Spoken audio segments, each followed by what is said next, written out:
Hello and welcome to Rajya Sabha Television. You're watching a brand new edition of India as well with me, Rausan Pereira. Pakistani Prime Minister Imran Khan failed to secure a major public commitment to financial support on his first state visit to China, with leaders from both countries appearing cautious despite promising to strengthen their all-weather partnership.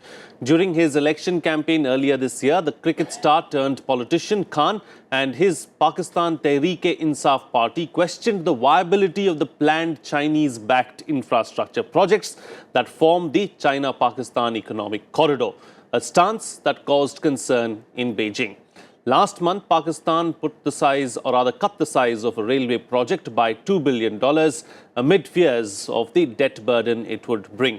Yet, there does not appear to have been any major revision to the country's partnership in the wake of Khan's visit. A joint statement released during the visit said both sides dismissed the growing negative propaganda against CPEC and expressed determination to safeguard the CPEC projects from all threats. On this edition of India's World, we will analyze Pakistan Prime Minister's maiden visit to China. Joining me on the program today are Vivek, former ambassador, Sushant, Sareen, Strategic Affairs Analyst, and Tilak, Devasher, former Special Secretary, Cabinet Secretariat. Thank you to all my guests for joining me on this edition of India's World. Ambassador, I'd like to start the program with you. First, let's try and put into perspective and understand what was the principal reason of Imran Khan's visit to China. It was to pay obeisance. Now, you used in your introduction, you described the relationship as a partnership. It is not a partnership. It's a patron-client relationship. And let me illustrate that by a few sentences from the joint statement that was issued, which to my mind is remarkable. This is the sentence. China appreciated the consistent and strong support by Pakistan to China's issues of core interest, and now mark, and reaffirmed its support and solidarity with Pakistan in safeguarding its sovereignty, independence, territorial integrity and security. This is what a patron state states. Nowhere in that joint statement is Pakistan saying that it will help China in maintaining its sovereignty, territorial integrity, etc. That would be a relationship of equals. And here Pakistan is not even ashamed, and I'm using the word deliberately, in acknowledging China's role in what China is saying in maintaining its territorial integrity.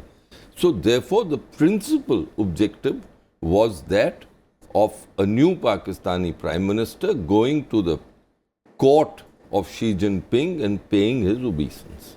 Right. Sushant, Sareen, how do you read the visit? Well, I think it was a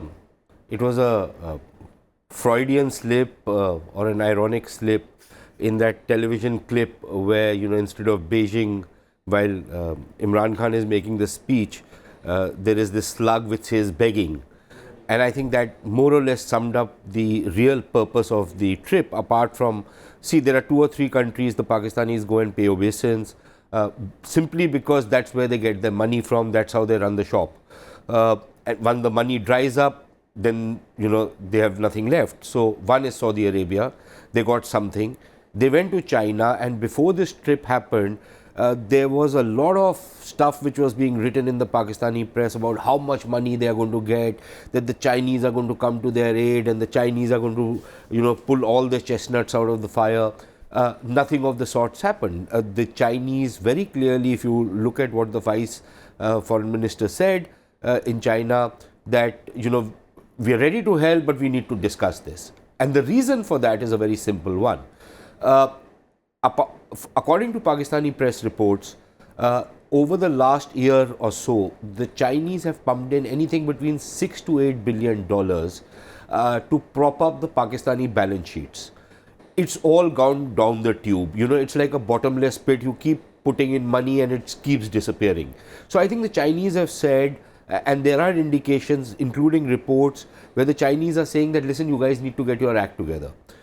which means that you need to do the kind of restructuring and reform which is required so that you are on a more sustainable, you can be on a more sustainable path. You are not on a sustainable path. So clearly they haven't got the kind of monies they wanted because they thought, that would ward off the immediate crisis. The second problem is that, when the military man starts making policy, then you can be rest assured that the economy is going to go bust. So there are innumerable of these former military analysts who are saying that, if we get this money, then we can negotiate better with the IMF. They have never negotiated with the IMF. They don't even know what IMF stands for, what the organization is all about, how it functions. And these guys are waxing eloquent on how the IMF will ease the terms or the conditionalities. Absolutely crazy. That's not going to happen. The third thing is that, there is this now, because, there are two very senior officers sitting next to you and they'll bear me out. No foreign visit is ever unsuccessful. That's the unwritten rule. So you have to plug out something out of a foreign visit, and what they have plugged out of this one is that they've got this currency swap arrangement with the Chinese, which is about a few years old. It's not a new arrangement. Nobody is, however, able to explain how this currency swap arrangement will play, how it will ease Pakistan's foreign exchange crisis, how it will address the grave imbalance which exists in trade and other things between China and Pakistan, and how Pakistan will do the payback when the time comes to actually settle the currency swap agreements. What it does to Pakistan's indebtedness to China, nobody is explaining that. So, but because a trip cannot be unsuccessful, so that's the spin which they've put on it. Otherwise, it was pretty standard kind of stuff which has come out of this. Okay, standard stuff is what Sushant, Sareen is saying. Mr. Tilak, Devasher, is it safe to say then that the China-Pakistan relationship is going through a rough phase right now? No, I don't think so. You can say that they're going through a rough phase.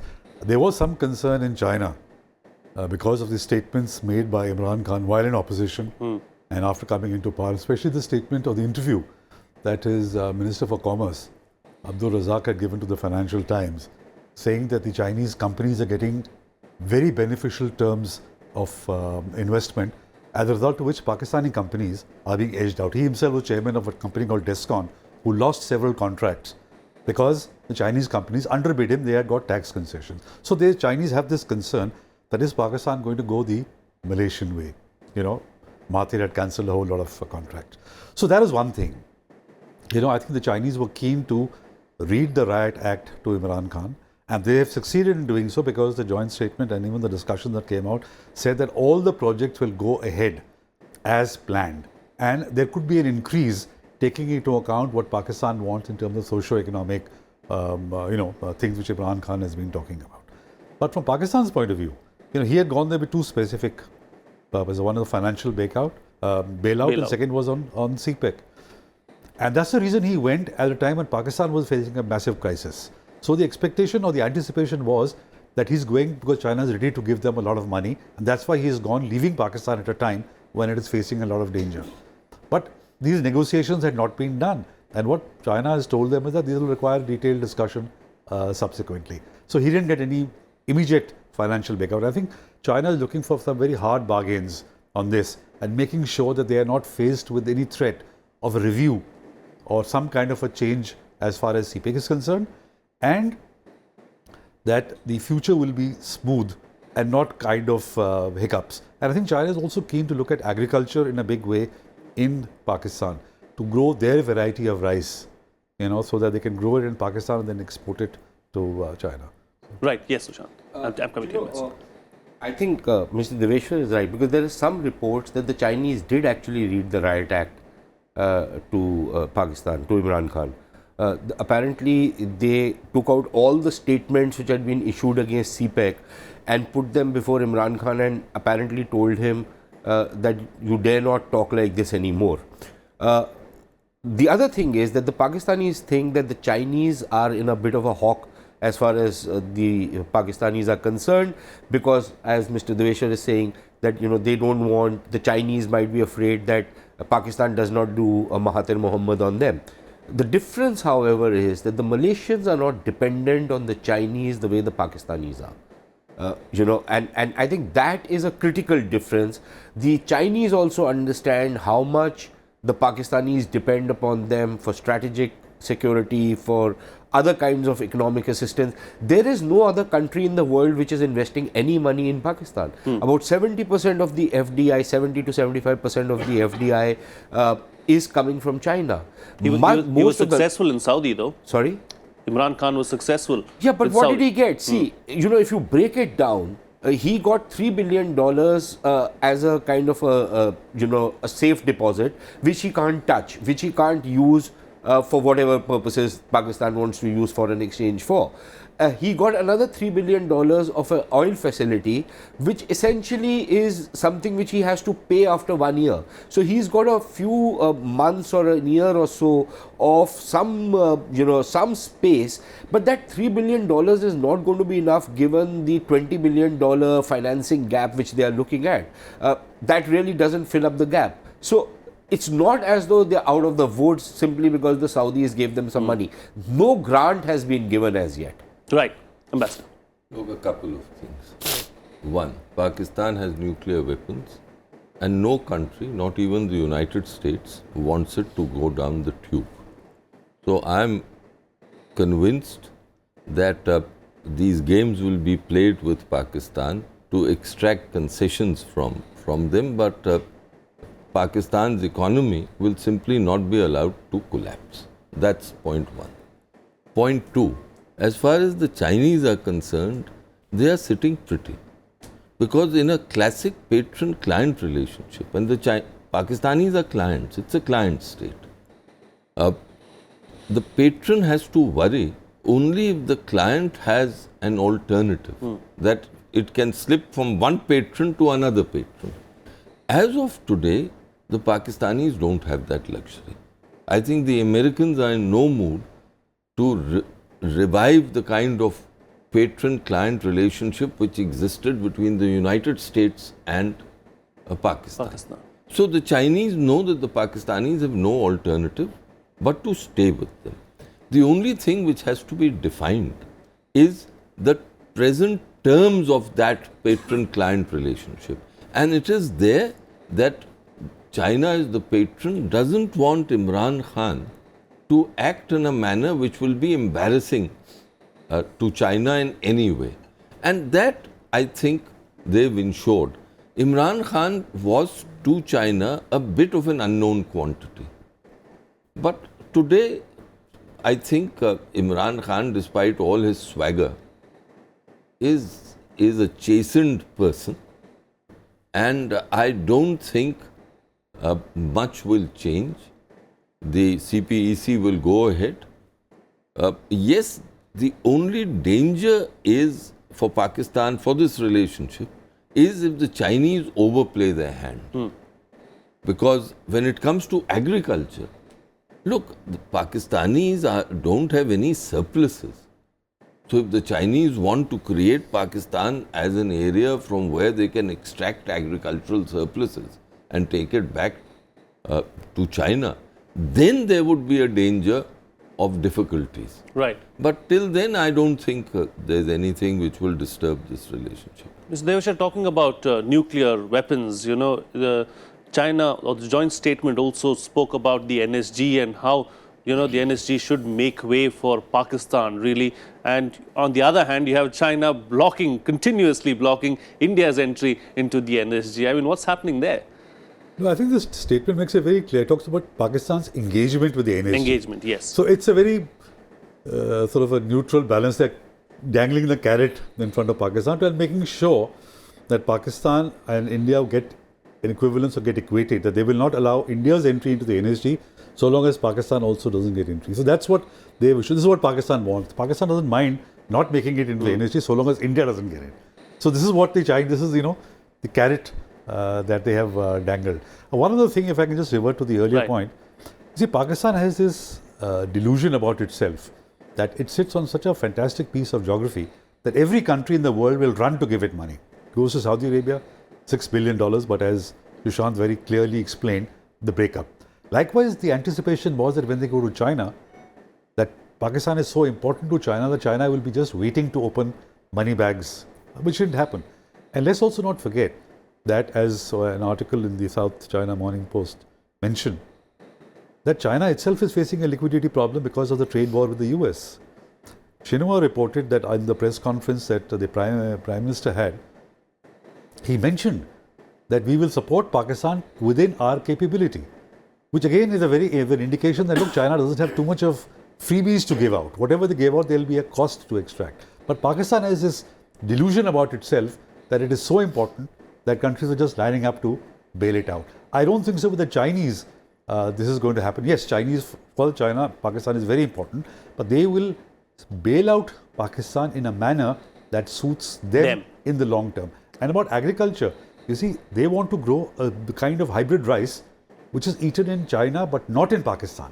So what will happen in effect is that they will use Pakistan's water to grow rice for themselves, impacting Pakistan's agricultural production and using their water, which Pakistan already has a huge water problem on its hand. So we must watch that carefully. Right. Yes, Ambassador. Patrons never allow clients to have any abundance. They always keep them on a drip. And that is what the Chinese are doing. And mind you, why am I stressing this? Because the thing that I read, the formulation that I read out to you, Pakistan, a country with nuclear weapons, requires China to state that it will safeguard Pakistan's sovereignty and territorial integrity. What are nuclear weapons for? So you see this relationship, and that is where, Tilak, the Chinese have to be careful. Because if they overplay their hand in wanting agricultural produce from Pakistan, then there will be trouble, because Pakistan, as you've correctly said, doesn't have an abundance of water or other arable land. Its population is growing, what, at 3%? 2.4. 2.4 at the moment, and that's a very... 2.4 is the official figure. Yeah. I think people... Could be more. It could be more, and therefore, the Chinese have to be restrained, but if they are not, then there's going to be trouble. You know, another aspect, Sushant, Sareen, is the fact that, the statement spoke about how Pakistan has been doing well in combating terror. I mean, where is that coming from? And then you have this whole problem of the Xinjiang province as well, where terrorism is, going from Pakistan. Yeah, and I think on the issue of terrorism, that's the standard Pakistani thing, that they want every country to endorse, and laud what the Pakistan army has done, conquering its own citizens, which the euphemism for that is the sacrifices which they have given, which is essentially they keep reconquering their own country. So that's what they have done, and it doesn't cost the Chinese very much. The Chinese are doing what they think they need to do. We may or may not agree. No, but this terror issue, especially in Xinjiang province, could possibly cost the Chinese too. No, you see, I think the Chinese have a very firm handle over it. I might agree or disagree with the kind of methods they are adopting, but that's the Chinese way of doing things, and they are clamping down in a big way. And frankly speaking, I think they have a very firm handle over the Islamist militancy problem in China, as of now at least. How that plays out in Pakistan remains to be seen. But I think it is very important to also understand that, in this whole patron-client relationship, the problem for the Pakistanis is going to be that they think that they can play the Chinese the same way they managed to play some of the other countries. So as a result, before the visit, the newspapers were plastered, which was a way of creating some pressure on the Chinese to shuck up some money. The newspapers were plastered on how much money the Chinese are going to give the Pakistanis. Nothing of the sort happened. The Chinese didn't, budge on that particular issue. The second thing, which to my mind is probably the holds portents for the future trajectory of relationship and how the Pakistanis might now start hedging their relationship with China, is the kind of talk which is happening within Pakistan among very influential circles also, that the Chinese need to pay us more because of the advantages they will be getting from CPEC. Now, this is the general narrative which is being built up. I think it is delusional, but that is the narrative in Pakistan. So if they are going to, just as Mr. Katju cautions the Chinese to not overplay their hand, there is a greater proclivity in Pakistan to overplay their hand. So I don't know how this equation is going to play out. I don't think there's any immediate or even in the near term future any kind of a cleavage which is going to come in between Pakistan and China. I think we would be delusional if we imagine that.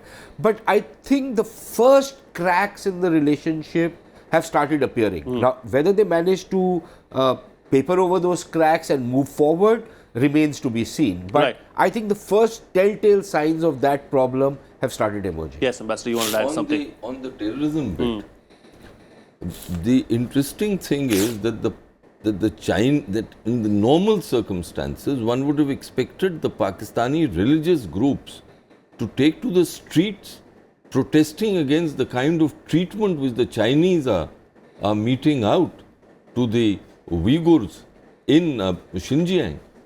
But they're absolutely quiet. Deathly silence. Absolute quiet. Now what does that show? That the army has read out the Riot Act. That look, don't ever embarrass our patrons, even on issues which are which reverberate or resonate with Islam. Right. Closing comments now from all my guests, starting with you first, Mr. Devasher. How should India really look at this visit of Imran Khan to Beijing? The immediate objectives were not met. Either to get a financial bailout or remodulating the CPEC. We need to look at that, factor that in one. Resultantly, what's going to happen is that the IMF delegation is starting negotiations from today. So wait and watch and see what is the kind of conditionalities that the IMF imposes on Pakistan for any bailout package. One of the things that the IMF was keen to do was to have greater transparency in the CPEC projects, which so far is not there. So will Pakistan agree to that? And I'm sure they would have discussed it. If China is not giving them the money, they go to IMF. IMF says we want to see what the agreements with China are on CPEC. So how does that play out? So that's the second thing we need to work out. There is a mention of resolving all disputes through peace. Yeah. I mean, that's something which we're also talking about to discuss dialogue, but without terrorism. There's no mention of that. NSG, again, it's equivalence, not that China's backing, going to support Pakistan, go out of the way to support Pakistan. So I think for us, it's not, we need to not be worried, but we need to observe far more carefully what is happening in the Pak-China relationship, especially with reference to the bailout that Pakistan will negotiate with the IMF and what happens to the CPEC, how it gets modulated. Right. Sushant, Sareen, should we be concerned at all as to what happened in Beijing? No, I think we should be a little relieved. I think because, like I said, at least in my view, I personally see the first cracks appearing in the relationship. And if you look at the Chinese who are saying that, we will double down on the CPEC. Incidentally, on the railway project, the Pakistani railway minister, it's amazing how clueless these guys are. The Pakistani railway minister says that, okay, that 8 billion project is now $6 billion. The Chinese company handling the project says, no, there is no such thing. If this project has to go ahead, it will have to be $8 billion. It can't be $6 billion, right? So the Chinese company has refused. Now, if the Chinese are going to be doubling down on CPEC, in what form are they going to be doing it? The Pakistanis want trade access into China. The Chinese ask them, what are you going to sell us? What do you have to sell to us? And in any case, if you're going to sell rice or something like that, it is not going to be enough to take care of the kind of ever widening trade gap. So I think the economic bind in which Pakistan is with the Chinese is only going to grow. It's not going to come down anytime soon. Unless, of course, as Mr. Katju says, the Pakistanis were to start looking for another patron. But where is that patron? So I think the first telltale signs of what is likely to happen have started. How this pans out in the future would be very interesting for me as an observer. Right. Ambassador, close the show for us with the concluding remarks. I don't see any major splits developing in this patron-client relationship. Yes, there's a body of opinion in Pakistan which is very unhappy with the way CPEC is shaping.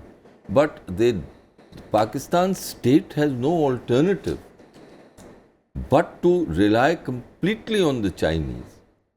And I can tell you that as far as India is concerned, we must take as a fixed point, unless something dramatic happens and it changes, but I don't see that happening, as a fixed point, this nexus between China and Pakistan, and that nexus is absolutely harmful to our interests, and we've got to factor that in all our strategic planning. Right. All right. On that note, then we'll call it a wrap on this edition of India's World. I'd like to thank all my guests for joining me on the program and putting things into perspective for us. We'd like to hear from you as well.